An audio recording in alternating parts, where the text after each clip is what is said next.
Fala, gente boa, sejam todos bem-vindos ao Ed Nerd. Eu assisti o episódio 9 de WandaVision e eu tenho uma palavra para descrever esse episódio: decepção. Mas eu vou explicar tudo aqui nesse vídeo. Vem comigo então e roda a vinheta. Galera, depois de mais de 500 mil teorias, de muita expectativa, a gente contando no relógio o passar dos dias para poder assistir o último capítulo de WandaVision, a gente pôde conferir isso hoje no Disney Plus. O episódio teve cerca de 45 minutos de duração. E galera, se você tiver o coraçãozinho fraco, esse vídeo aqui não é pra você, porque eu vou falar o porquê que pra mim esse episódio representou uma decepção, tá? A minha expectativa estava muito alta e eu acho que o final da série não entregou o que eu tava esperando. Galera, se você vai ficar magoadinho, vai pra outro canal, onde os caras vão falar um monte de groselha sobre Marvel, qualquer coisa que lançar sobre Marvel o pessoal vai aplaudir. Aqui não é um canal de passa-pano, aqui a gente lida com a realidade nua, fria e crua. WandaVision, dessa nova fase da Marvel, da fase 4, era a série que eu menos estava ansioso para assistir. Não porque eu não gostava dos personagens, mas porque eu achava que a história dele já tinha um desfecho lá em Guerra Infinita, quando o Thanos vai lá e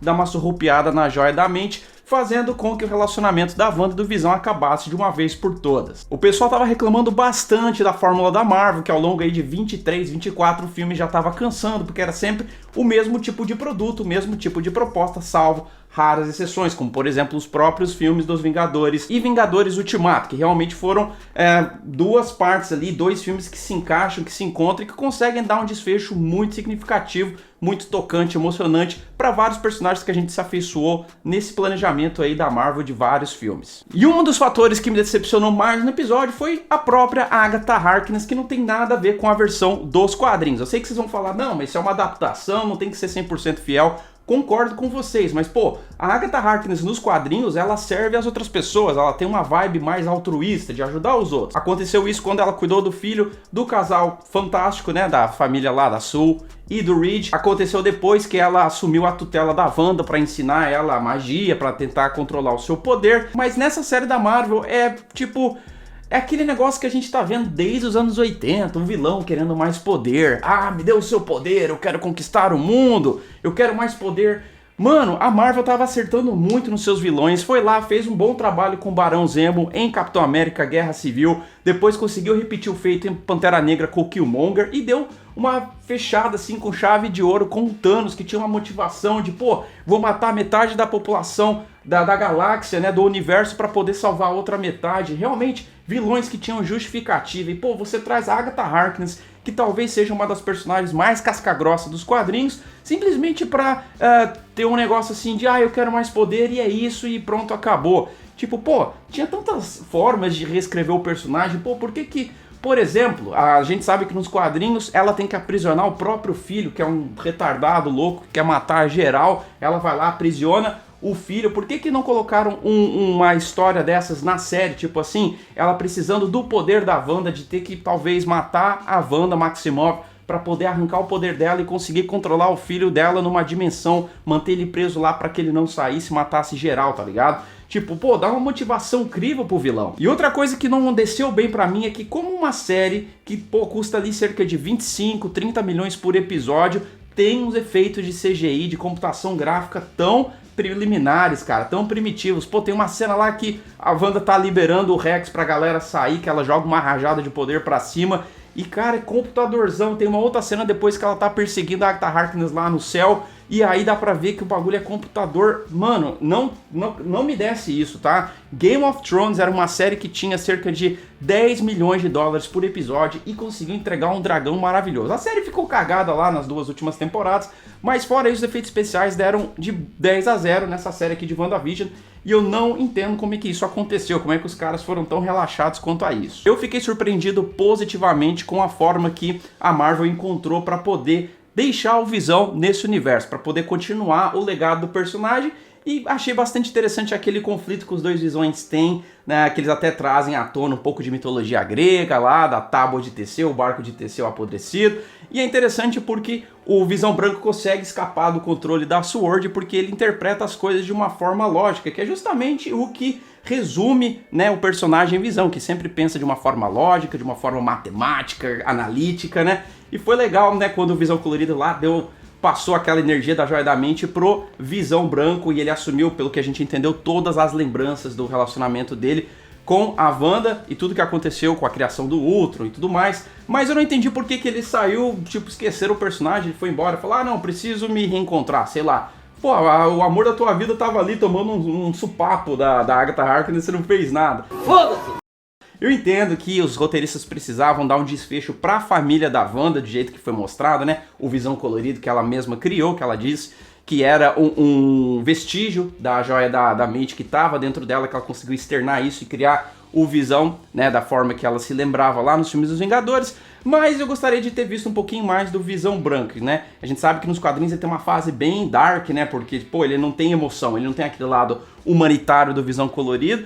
E na série, tipo, eles mantiveram isso por 25 minutos e depois já colocaram provavelmente o Visão como a gente conhece e como a gente vai revê-lo nos próximos projetos da fase 4 e da fase 5. Se vocês querem que eu continue trazendo esses vídeos aqui, principalmente aí da próxima série, Falcão e Soldado Invernal, que vai estrear daqui a 2 semanas, eu preciso da ajuda de vocês, meu. Já dá um poder da Wanda no botão da inscrição, tá? Já usa um encantamento no botão do sininho, ativando todas as notificações. E também uma magia do caos no botão do like. Espalha joinha pra tudo quanto é lugar nesse vídeo. Lembrando que as nossas redes sociais estão aqui na descrição. Segue a gente lá no Insta pra bater um papinho comigo. Vamos falar agora de Mercúrio, ou na verdade, vamos falar do Ralph. A gente teorizou aí que talvez o Ralph fosse o Pesadelo, o Mephisto. Eu mesmo trouxe várias teorias aqui no canal, a maioria delas estava errada, tenho que dizer. Mas galera, são vazamentos que a gente ouve em vários portais, tem lá no We Got Discover, tem no Reddit, a gente vai tentar trazer pra vocês. Eu acho que o propósito desse canal é realmente fazer as teorias, trazer os rumores pra vocês, porque senão ia ficar um negócio manjado, tipo, sei lá, Doutor Estranho vai ter o personagem Barão Mordo. Ah, vou lá no canal, vou trazer a notícia. Tá, cara, mas eu tô falando uma obviedade. O negócio desse canal não é isso. É realmente a gente viajar na maionese. E eu tenho que admitir pra vocês que eu ouvi vários rumores dizendo que o Mercúrio teria o seu momento Sweet Dreams mais uma vez.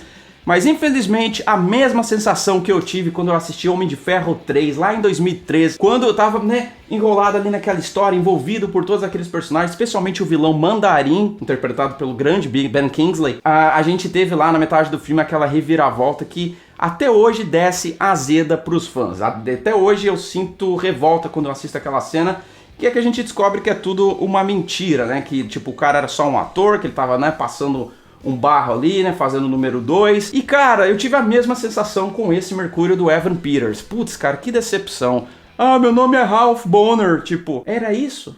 Tá ligado? Criou todo esse hype desgraçado pra isso? Personagem que ninguém se importa, que nem ganha uma cena no final do episódio. Tipo, mostra lá a Monica Rambeau dando uma chave de braço nele. Mas, mano, o cara consegue correr a super velocidade. Como é que... Ah, entendeu? Tipo, eles não tinham o que fazer com a Monica Rambeau ali naquela cena. Não sabiam o que escrever pro Evan Peters, deixaram aquela cena lá e é isso, pronto. A gente não entende como é que os poderes dele se originaram, tá? Fica subentendido que é a Agatha Harkness que deu os poderes, mas pô, se ela pode fazer isso, então as bruxas podem tornar qualquer pessoa um mutante? Será que aquele poder de super velocidade é permanente? Não é?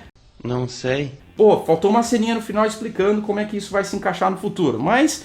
Trouxeram o ator mesmo só pra fazer uma brincadeirinha com os fãs, que desceu pra mim quadrado exatamente como o Mandarim lá de Homem de Ferro 3. Odiei, achei uma porcaria. Uma coisa que eu acho que o episódio acertou foi a inserção do livro Darkhold, né, o livro dos condenados, que é muito interessante porque isso pode servir pra futuros projetos, como Motoqueiro Fantasma, pode ter coisa em Doutor Estranho 2, qualquer tipo de criatura ou personagem místico da Marvel pode ter envolvimento com esse livro. Mas teve um probleminha ali que eu acho que, tipo, foi muito didático, foi muito explicadinho, tipo, sabe quando o roteiro é repetitivo pra tentar fazer a audiência entender o negócio? Foi justamente isso que eu entendi nesse episódio, que me fez sentir, pô, a hora lá que a Agatha Harkness puxa o Darkhold, que ela começa a folhear, ah, você não foi nascida, você foi criada, você é a Feiticeira Escarlate, blá blá blá. Eu falei, mano... Precisa mesmo de uma explicação didática, assim como se eu estivesse na escola, lá no primário. A mesma coisa acontece quando o Hayward lá, o diretor da SWORD, vai explicar o grande plano dele pro Jimmy Woo. Tipo que ele fala, ah, eu sou mal, vão me receber com boas-vindas por eu ter matado a Wanda Maximoff e ter recuperado o Visão, que na verdade eu já sempre tive o Visão, precisava só de uma fonte de energia pra ligar ele, mano.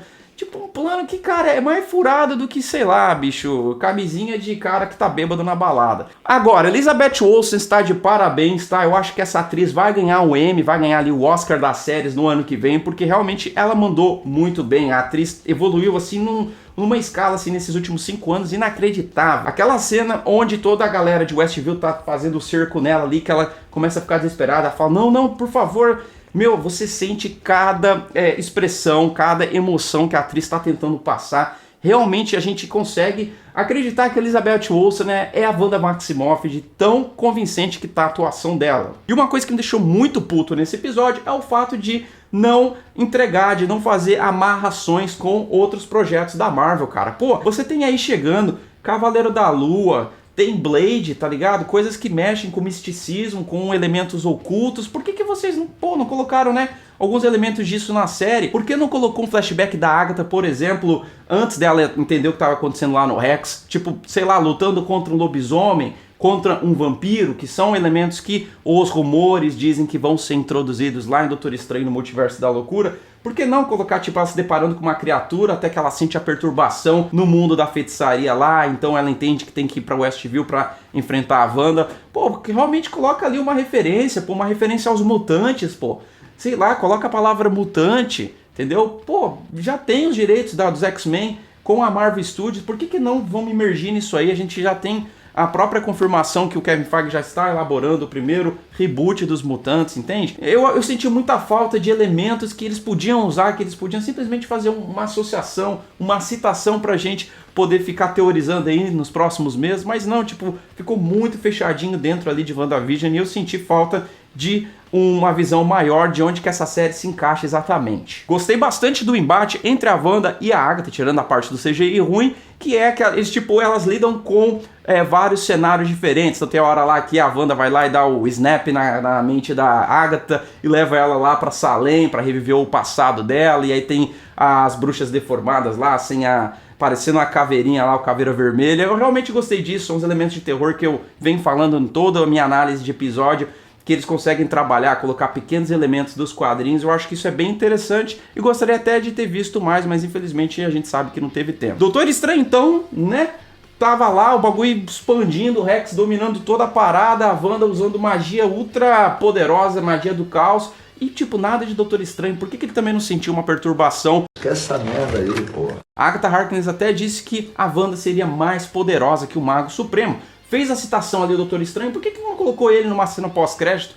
Entendeu? Por que já não amarrou um pouquinho com o Doutor Estranho 2, sendo que esses filmes, né, esses projetos estariam sincronizados, estariam interligados? Pô, por que não colocou pelo menos uma citação ali, um vislumbre do Benedict Cumberbatch ali como Doutor Estranho numa cena pós-crédito? Realmente faltou isso. E eu acho que o ponto mais baixo desse episódio é que a série não entrega nada de multiverso. Pô, o próprio Kevin Feige falou, WandaVision é o início do multiverso. E não teve nada, não teve... Pô, por que não colocou lá o Evan Peters realmente, tipo, acordando lá da magia da Agatha Harkness, falando, pô, o que eu tô fazendo aqui? Eu tava lá numa mansão com um cara peludo, azulão, e agora eu tô aqui, onde que eu me encaixo nesse novo mundo, entendeu? Por que não usou tudo que eles tinham, pô? Eles tinham ali a faca e o queijo na mão e não fizeram nada com isso, entendeu? Não tem nada de multiverso. Agora eles vão deixar pra introduzir o multiverso num filme de Homem-Aranha 3 e no Doutor Estranho, ou seja, pô, 4 horas de filme no total, né, se você somar cada filme ali com 2 horas, vão colocar um monte de elementos, vão colocar América Chaves abrindo portais pelo multiverso, vão colocar Feiticeira Escarlate, tipo Overpower, sem explicar, sem fazer um tipo de ligação com o Doutor Estranho, muito arriscado, e realmente eu acho que faltou um pouquinho mais de capricho nessa questão de universo compartilhado, que é uma coisa que eles sabem fazer tão bem com aquelas cenas pós-crédito, filme atrás de filme. Por que deixaram um negócio assim tão restrito? A cena final eu achei muito interessante, realmente emocionante, quando a Wanda e o Visão se despedem dos seus próprios filhos, que eles sabem que eles vão ser apagados da existência, até onde a gente sabe, mas eu gostei muito do diálogo final entre ela e o Visão, dizendo que ele é a dor e a esperança dela e que um dia eles vão se ver novamente, né? O Visão sabe que o Visão Branco ali vai voltar, vai eventualmente atrás da Wanda para declarar o seu amor, né? Para falar que ele tem todas as lembranças do que aconteceu com os dois, mesmo que não faça sentido ele ter saído lá, fugido de Westview, mas eu acho que isso aí vai acontecer, a gente vai ter esse casal ainda por muito mais tempo nesse universo compartilhado. O uniforme novo da Wanda está lindo, realmente muito badass, vai ser muito interessante ver esse uniforme lá em Doutor Estranho 2. E uma coisa que me deixou assim também meio ressabiada é que ela voltou ao ponto estaca zero, porque tipo, ela não tinha ninguém, ela explodiu lá de emoção e criou a Westview, criou WandaVision, e agora ela tá, tipo, isolada numa cena pós-crédito, ela tá lá no meio do Canadá, cheio de montanha de gelo cercando ela, e ela tá usando exatamente os poderes que a gente viu lá em Doutor Estranho, que é a projeção astral, né, que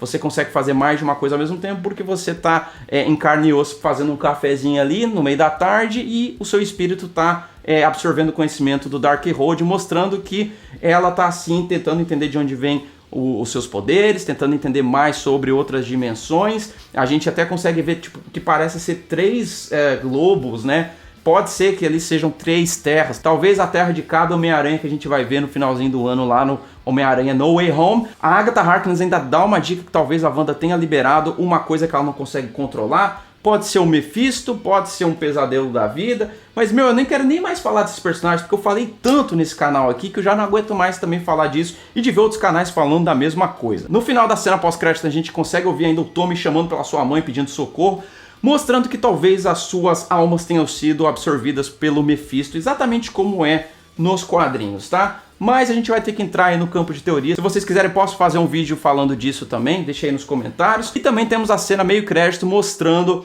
a Monica Rambeau sendo recrutada pelos Skrulls, né? Aparentemente a mãe dela tinha um grande amigo lá em cima, que a gente sabe que é provavelmente o Nick Fury, e ele gostou do que viu, gostou dos poderes dela recém-mostrados, e vai tentar usar ela para justamente aí ajudá-lo numa missão de lutar contra uma outra facção de Skrulls, que seria a proposta da série Invasão Secreta, que já foi confirmada também para estrear no Disney Plus, que vai ter sim o Skrull Talos e o Nick Fury juntos numa parceria aí para tentar desvendar vários mistérios, e a gente sabe que alguns outros personagens do universo compartilhado vão estar presentes, então provavelmente a gente já teve a confirmação que Monica Rambeau vai estar também nesse seriado aí.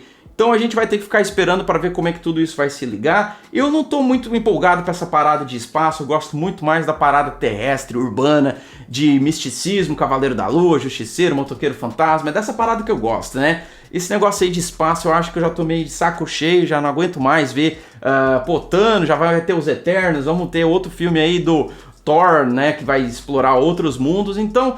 Cara, eu gostaria de ver mais ligações com o mundo místico da Marvel. Infelizmente, eu acho que a série deixou a desejar nesse ponto. E talvez eu esteja errado, talvez eles consigam redimir isso aí com o Doutor Estranho no Multiverso da Loucura. E eu queria saber a opinião de vocês, se vocês concordam com o que eu falei, se vocês acham que eu só falei cagada, só falei bosta aqui. Deixa aqui nos comentários, isso ajuda o vídeo a ser propagado na plataforma do YouTube. Eu vejo vocês no próximo vídeo e valeu!